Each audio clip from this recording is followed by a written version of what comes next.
Imagine you meet a person with a complete different background than yours and different story to tell.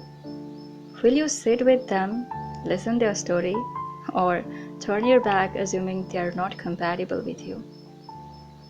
While reading this book, The Boy in Striped Pajamas, this question frequently popped in my head, and now finally I've got my answer. The Boy in Striped Pajamas. The story sets in Berlin and Poland during the year 1942. Now, one can imagine what the situation at the time 1942 in Germany was. I think at those years some people had forgotten the meaning of humanity.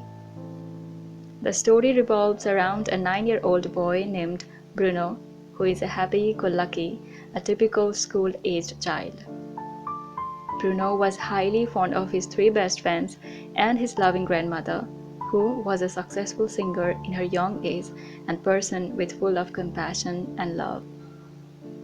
All the exploration of his 5-story house, playing with his best friend, performing musical play with his grandmom, all came to halt when his father got promoted to a military commandant.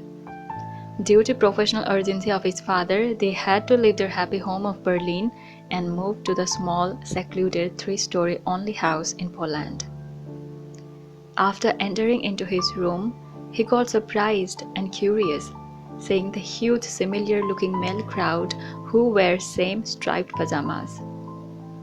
His little mind got more confused when his house and the same-looking crowd house were separated by a tall fence wires.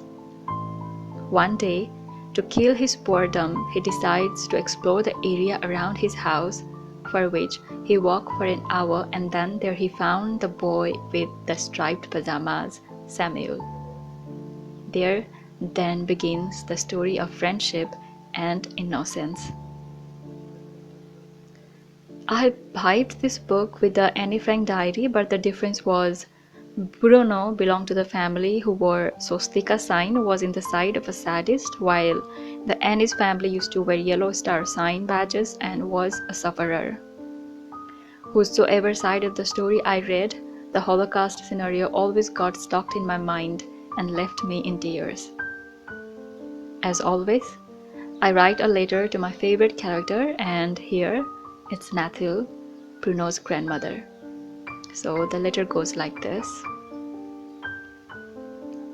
Dear Nathil, firstly, I want to say I adore you, especially your high spirit towards life and humans.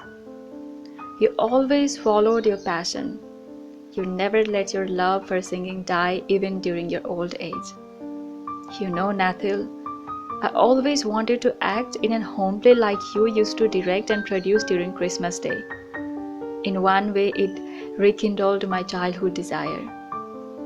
Oh, how much I want to sit with you and talk about your life, lessons, and dreams. My heart broke a little when you and Bruno's father had a disagreement. Let me tell you, Nathil, though nobody supported you at that moment, but you were right. You were right completely. It was understandable to get worried about the only son who was following the path of a sadist and was going to do a lot of inhuman things. But Nathil, the situation compelled your son to do so. He was not a bad person in himself, but instead someone led him to be. Your son was drowning in regret when you left him forever without resolving the issues with him. Now, I think you should forgive him for all the inhuman activities that he had done. At last, I want to tell you, I and Bruno loves you a lot, Nathil, and we miss you.